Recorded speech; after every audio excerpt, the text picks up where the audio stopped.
back to the channel. Thanks for stopping by. If this is your first time, welcome. Glad you can be here. Today I'll be checking out Pathways by Mike Reckless.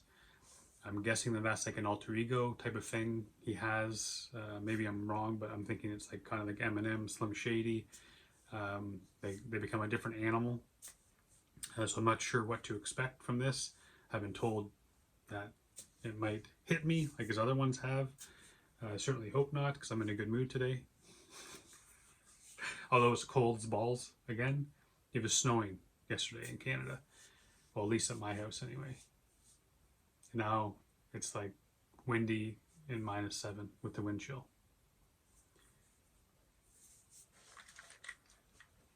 I don't even know what to say. Anyway, let's jump right in and see what Mike's got for us.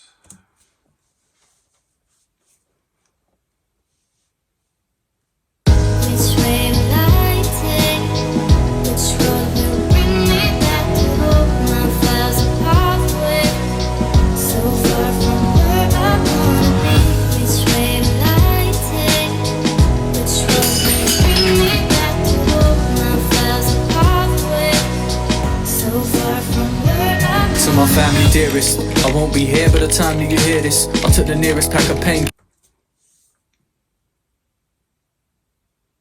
You guys got me again, man. I swear. It's gonna be one of those ones, is it? To my family dearest, I won't be here by the time that you hear this. I took the nearest pack of painkillers and I never been so serious. And babe, I know the chances are you'll probably find this first. And if you're reading this, I'm sorry, I'm typing my final words, I hope. No, I know you'll end up hating me with every single fiber you have inside of your nerves. I left you with a baby, maybe I should have tried for her. But trust me, all I've done's get in the way of a life you deserve. How can I live to look you in that? Write a letter to his woman saying, you know, I shouldn't have left you with her, but everything that I've been done, like it's messing with everyone's life. It's for her, but trust me, all I've done's get in the way of a life you deserve. How can I live to look you in the eye, knowing we got a straight by with the money you have inside of your purse? My career isn't paying, so why am I trying to write a verse? I can't support a little angel in his unstable line of work. And without you by my side, I'm done with my time on earth. I feel like my life's a curse. If I'm here, the cycle turns. My examples were not to do, growing up was how I'd learn. So don't let the children hear this so they know what life is first, please.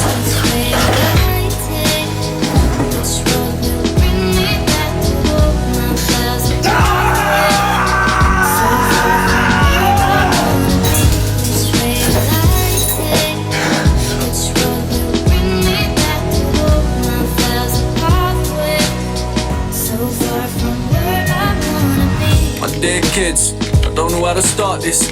Your dad's a fucker, a stupid fucking bastard. Stupid fucking You're supposed to be a parent, but can't say goodbye by getting pissed off and swearing. And it's okay if you hate me, I wouldn't like me either.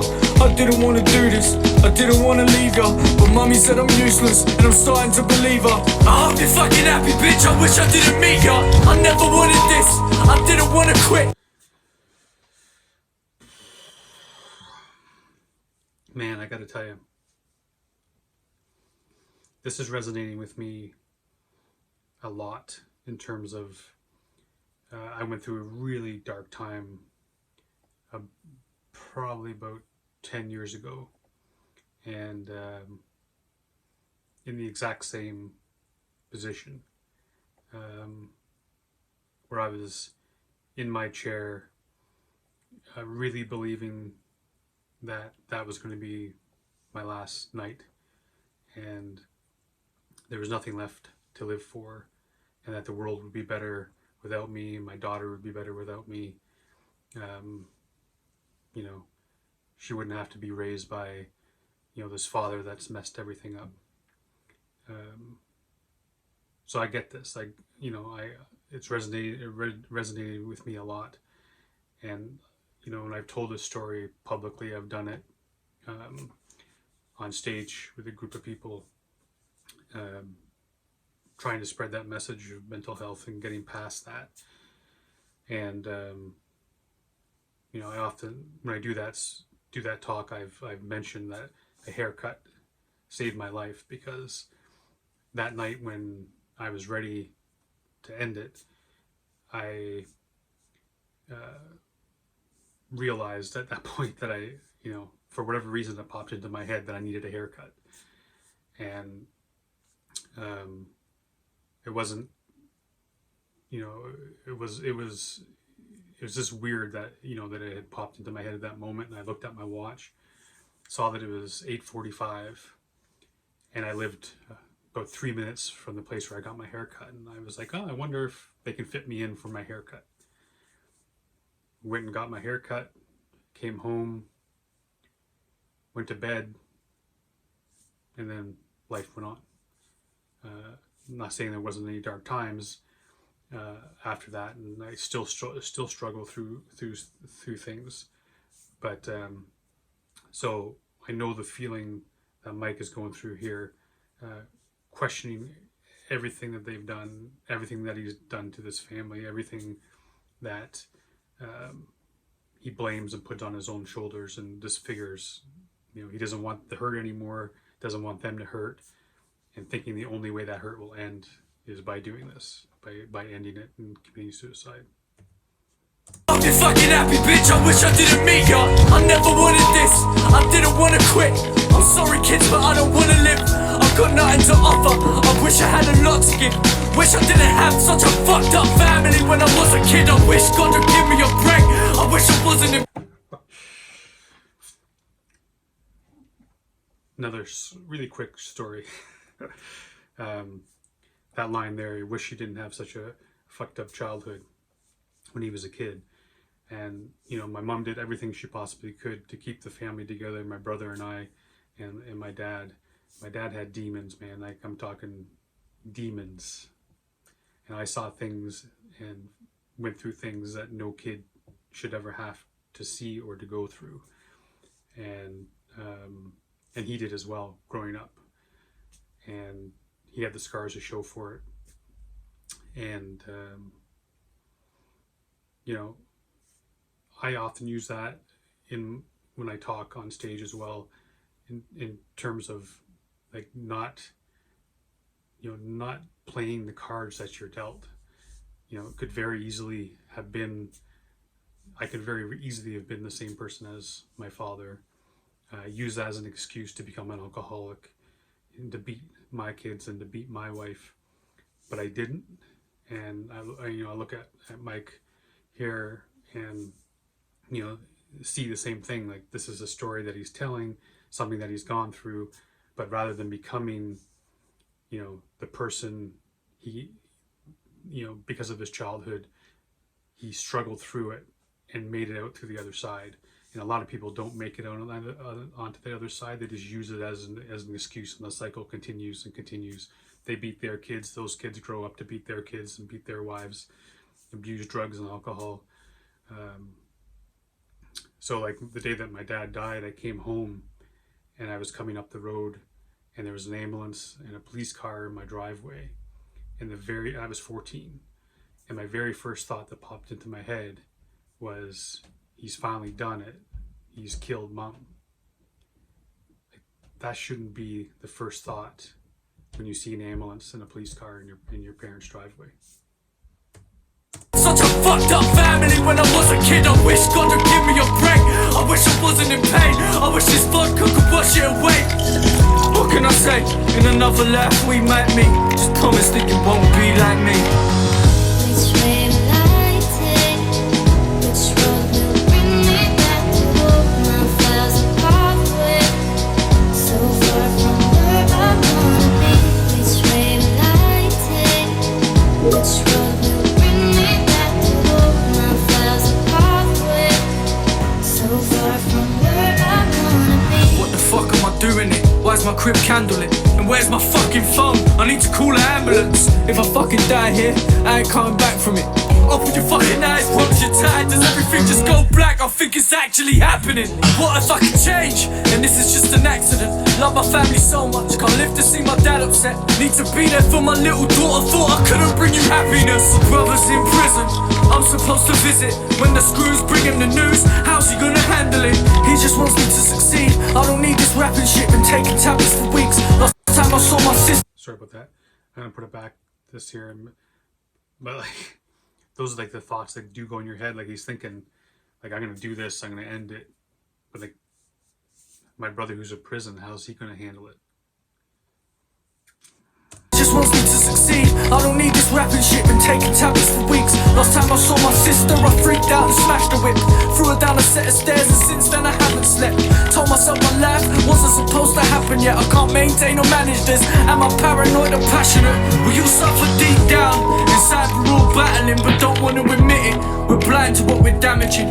Anger is contagious, and they just blame the cannabis. But I've always felt like this before I even had a spliff. Just too ashamed to say it to your face, cause I'm a man and shit. And that ain't masculine, and I find this kind of embarrassing. Fucking baffling. Every relationship I've ever had has had a tragic end, when it was only just beginning. Cause my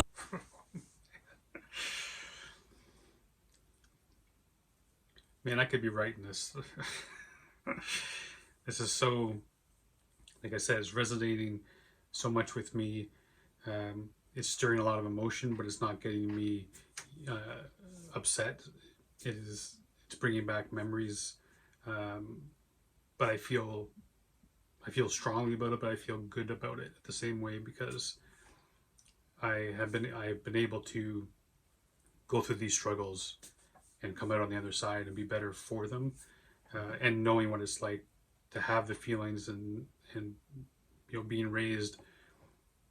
I came home bloody one day after getting my ass kicked, handed to me. We had lots of gangs and stuff, and I got caught by myself, and this got his shit kicking, and I came home crying and bloodied, and my dad took me back to the woodshed and took the axe head off the handle, and he gave me the wooden handle, and he told me, like, don't come back home until there's blood on this handle. So I was raised in a way that you don't talk about your emotions, you don't cry, you don't, to be a man is none of those things. And that's what Mike's saying, is like, it's so friggin' baffling, because it's not masculine to have these feelings and to tell people these things, and to come forward and say, I need help with this because I'm really struggling. And that's why he's saying it's so friggin' baffling. find this kind of embarrassing. Fucking baffling. Every relationship I've ever had has had a tragic end, when it was only just beginning. Cause mum, you fucked me up, and now I have no trust in women. I'm just waiting for my girl to cheat, that's a little trust is given. I can't make a girl a single mum, that's fucking unforgiving. I love you to the moon and back, sorry we ain't married yet. There ain't a day that goes by where I don't imagine it. You're looking fire in the baddest dress, carrying our little madam in the back of the chariot. While I admire your fashion sense, that's the life I had in mind. I don't plan for this, I don't wanna die. Now the panic setting, goodbye to everything I haven't said. Which way will I take? Which road will bring me back to hope? My files are pathway, so far from where I wanna be. Which way will I take? I have to talk about this. The friggin' visuals are fire, and that hook, just perfect for this song. So far from where I wanna be. Which way will I take? Which road will bring me back to hope? My files are pathway, so far from where I wanna be. So far from where I wanna be.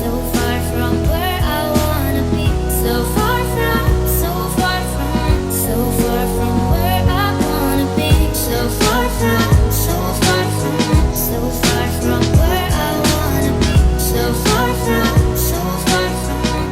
far from where I wanna be.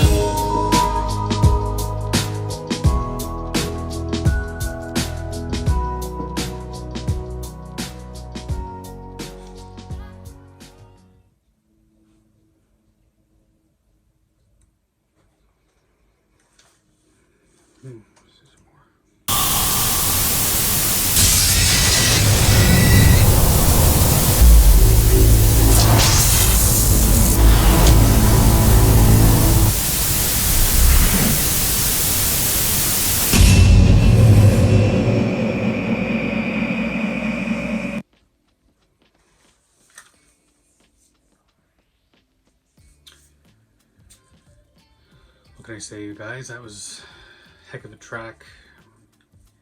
I can see why Mike doesn't resonate with all people. I think I said that in another one of, maybe I said it in one of the comments in a response, or maybe I mentioned, I can see why he doesn't resonate with a lot of people. It's the same reason why NF doesn't resonate with everybody. You have to be in a certain frame of mind, I think, or you have to at least be able to connect on some level with what he's saying in order to appreciate it as much as I appreciate it. I think Mike is a great storyteller, and you know, I admire him for being able to dig himself out of these dark holes. And because you know, when you have these type of issues, you continue to fall into them. You know, it's the people who succeed are the people who keep pulling themselves out of those holes. So big ups to Mike, be able to, you know, to fight through that and cage his demons for a little bit. And I appreciate his music, and I appreciate you guys for recommending this song. Zach, the hook was amazing, the visuals were amazing, his storytelling was amazing, and I'm grateful to be here and be part of this, and I'm grateful and humbled by all of you for being part of this. And I want to thank you all for being here, and keep the suggestions coming, the subs, the likes, they mean the world to me, so thank you very much. Until next time, stay safe and be good to each other.